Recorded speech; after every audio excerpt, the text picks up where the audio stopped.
আসসালামু আলাইকুম এভরিওয়ান। এখানে 1200 বাচ্চা আছে। তো মুরগির সাইজগুলো দেখতেছেন। আজকে মুরগির বয়স হচ্ছে 20 দিন।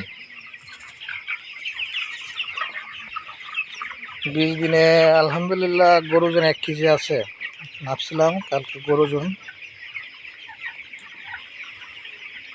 এখানে আমার শীত, তারপরও আমার মুরগগুলা কীভাবে ছড়িয়ে ছিটিয়ে আছে,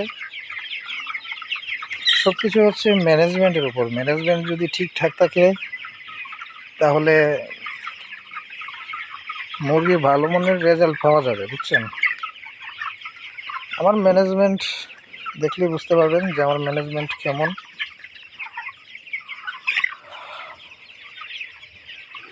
তো আমার পাত্রর সেট আপটা দেখেন একটু। এখানে চাইল্ড লাইন করে দিয়েছিলাম। পাত্র যত বেশি থাকবো তত বাচ্চাগুলো সমান থাকবো। আর বাচ্চাগুলো দেখেন সব এক সাইজ, হয়তো 19-20 হতে পারে।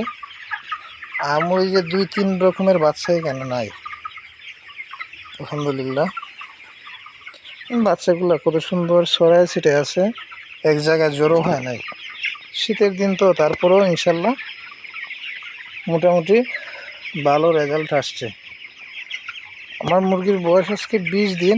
20 দিনে আমার মর্টালিটি হচ্ছে 11 পিস। 11 পিসের মধ্যে মনে হয় 4টে বাচ্চা ছিল কার্টুনের মধ্যেই মরা। আলহামদুলিল্লাহ মোটামুটি সে ভালো, বাচ্চাগুলো আছে ভালো, রেডি মুরগি। আমার আরও 2টা সিটের মুরগি ছেড়ে দিয়েছি। এইগুলাতে আলহামদুলিল্লাহ ওজন আসছে, একটার মধ্যে ওজন আসছে 19+। এটার বয়স ছিল 30-31 দিন। আর আজকে একটা মুরগি বিক্রি করছে 142 টাকা রেট। মুরগির দাম তো কমে গেছে। 142 টাকা রেট মুরগি বিক্রি করার পরে মোটামুটি আলহামদুলিল্লাহ 40,000 টাকার মতো পাইছি। এটার মধ্যে 1200 বাচ্চা ছিল। তো বলতে পারেন যে ভাইয়া এত কম টাকার মধ্যে আপনি মুরগি বিক্রি করে লাভবান হলেন কিভাবে? কারণ আমি নগদ ব্যবসা করি, বুঝছেন। নগদ ব্যবসা যদি আপনি করতে পারেন আপনার লাভের সংখ্যাটা একটু বেশি থাকবে। বাজার যদি কমও হয় তারপরে দিন শেষে আপনার ভালো মানের একটা প্রফিট পাওয়া যাবে। তো নগদ টাকায় ব্যবসা করার শিখেন, ইনশাল্লাহ ভালো একটা কিছু করতে পারবেন। তো আমার 2টা কামারে মুরগি বিক্রি করে দিয়েছি। এটাও রেডি মুরগি, প্রায় 20 দিন হয়ে গেছে। আর কিছুদিন গেলে তো অবশ্যই বিক্রি করে দেব। আর 12 দিন আসছে এটার, তারপরে বিক্রি করে দেব। বাচ্চা পাইতেছি না। আমার বাকি কামারগুলোর মধ্যে বাচ্চা নেওয়ার ইচ্ছে ছিল, কিন্তু নিতে পারতেছি না। দিন শেষে বাচ্চা পাইতেছি না। আর সবথেকে বেশি সমস্যা হচ্ছে আমার অনেক কাজের প্রবলেম, ফ্যামিলিগত প্রবলেম। বিশেষ করে 3টা সেটের মধ্যে মুরগি ছিল।